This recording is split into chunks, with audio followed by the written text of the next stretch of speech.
저는 수업 내용 프레지로 정리해 보도록 하겠습니다. 저는 교과교육학에서는 발음지도 이해에 대해서 이제 했는데요. 그 발음지도의 실제적인 교학 신뢰, 또 그 부분에서 잘못된 부분에 대한 오류 수정, 그리고 여기에 사용된 인지어쉐지처에 대한 숙지, 그리고 이와 연결해서 2015년 개정 교육과정 중에 듣기 말하기 지도 방식까지 같이 연결해서 살펴봤어요. 그래서 우리가 위 지도할 때는 따인파 이용했던 거, 그 다음에 러 할 때는 한국어의 리을 라 할 때 라와 비교했던 거 뚜이비파, 그 다음에 쯔에 대한 거는 쯔와 츠 유기음과 무기음에 대한 구별을 손바닥을 앞에 놓고 했었던 실물을 이용을 했던 이제 디타이 몸짓을 이용을 했던 직관파에 해당이 되고요. 얼 같은 경우에 미야오슈파를 이용해서 발음 원리를 설명한 그 부분 살펴봤었습니다. 그리고 과장법에 대한 내용, 그래서 과장법의 교학 실례, 싸워보고서 1번 문제에서 자 운모 파트에 있어서 보군모에서의 주요 원음에 대한 과장 실례, 그리고 성조, 특히 이성, 양평과 삼성 간의 성조 차이에 대한, 그리고 경성일 때 앞에 중음을 더 강하게 둬서 그 경성의 어떤 그런 그 음고라든가 음강, 음약, 음강이라든가 음장이라든가 이런 것들의 차이, 그리고 얼화사 했을 때 특히 엉 뒤에 이제 그 얼화가 돼가지고선 할 때 그 발음의 예까지, 과장의 예까지 살펴봤었고요. 그리고 발음 오류 교정, 그래서 미야오슈파 이용해서 성모 부분에서는 설점 전음과 설점 호응, 그 다음에 음모 부분에 있어서 원순음과 불원순 간의 그런 그 설명상의 차이점에 대해서 살펴봤습니다. 그리고 중국어 학개론에서는 이제 그 어조 위调에 대한 기를 봤는데요. 그 어조 부분에서 가장 중요한 건 딩뚠이나 쭝잉 등이 실제 의미 변별에 영향을 미칠 때였다라는 거였죠. 그래서 이 예문을 같이 이제 많이 수집을 해두시는 것이 중요하겠고요.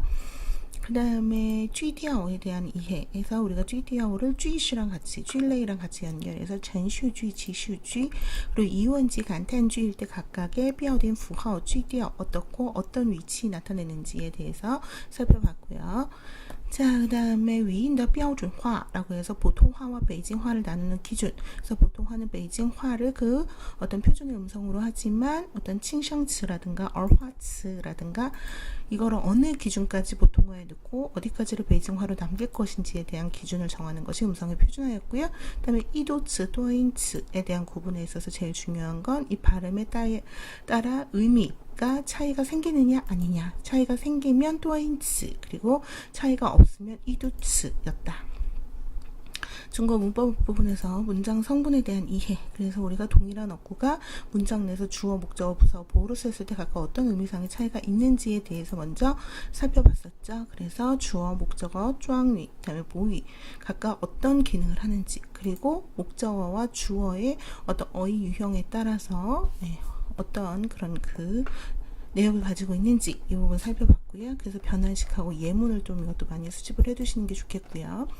그 다음에 주어와 목적어의 차이점에 대한 비교, 어떤 구조, 위치상에 있어서의 차이, 그리고 의미상에 있어서 구조, 위치는 수러를 기준으로 해서 앞뒤, 그쵸? 그리고 어떤 위치상의 그런 그 내용상에 대한 부분에 있어서는 띵즈, 부띵즈 그 부분이 중요했다.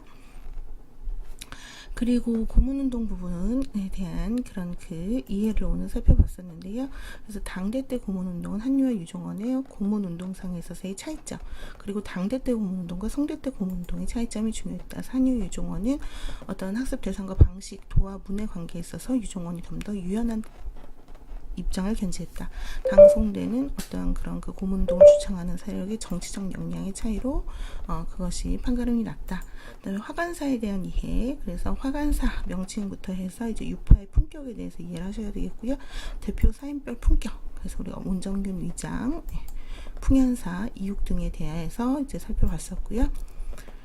그리고 당대 때 이제 그 소설이죠. 최초의 문헌 소설인传奇, 이제 소재별 총 5가지로 우리가 나눴어요. 그래서 그 소재 중에서도 특히 애정류에 대해서 이제 4가지 작품 살펴봤었고, 각각의 남녀 주인공 이름, 그 다음에 후에 어떤 작품에 영향을 미쳤는지 같이 연결해서 살펴보도록 하시고, 현대문학에 있어서는 전쟁 시기 소설에 대해서 우리가 이제 쭉 살펴봤는데, 그 중에서도 두가이, 윈동, 토디가이거, 토지개혁을 소재로 했던 조수리 정령 주리파의 소설을 이제 살펴봤었다. 그래서 그 리오 자이바화 그다음에 이제 타양 저제상과 흐상 다음에 뻐펑 조위 이 세 개의 작품 두 가지 윈동을 소재로 했다라는 거 예, 그런 공통점이 있다는 거 잘 알아두시고 그다음에 이제 조수리를 필두로 하는 샤니어 단파이랑 순리를 필두로 하는 그 화디엔파이의 예술 표현 언어 품격상에 있어서의 차이점을 살펴본 바 있다. 그래서 샤니어 단파이 같은 경우는 시시 그리고 讲故事 빙슈티라고도 하죠. 그래서 옛날 전통적인 소설의 기법을 이용했고 그 화디에는 마치 시처럼 아름다운 미문의 형태로 작가의 메시지 어떤 그런 그 전달에 주력하는 서정형이었다. 그래서 언어 품격이나 이런 어떤 것 같이 비교한 바 있습니다.